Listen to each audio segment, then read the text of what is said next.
I'm reading a poem from my book Outcasts, the Penikese Island Leper Hospital, 1905 to 1921.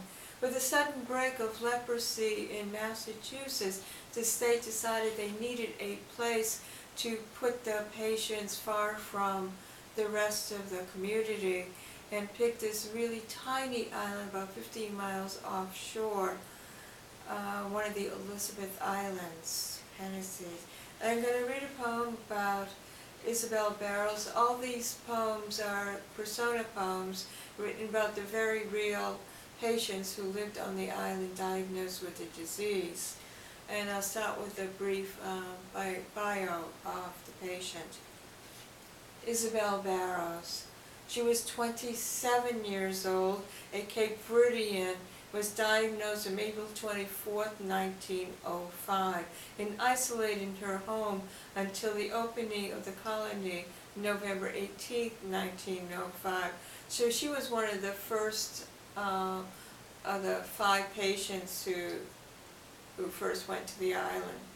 Her husband Napoleon acted as her nurse prior to going to the island, and later their 2 children were placed in foster care.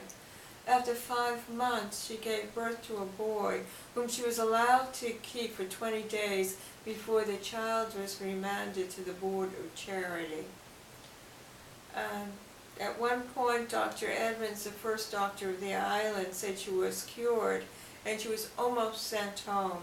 However, this proved to be false, and she died on March 13, 1915, and she is buried on the island. Isabelle. The day my son was born, I breathed fear and joy, gazed at his perfect body, inspected each finger and toe. My son, held a fleeting 20 days, sent to join brother and sister. Dear husband, where are your gentle hands, your soft voice, my comfort? I dreamed of beginning. In our new home we would live and prosper. Napoleon, my husband, out to sea at daybreak, provided well.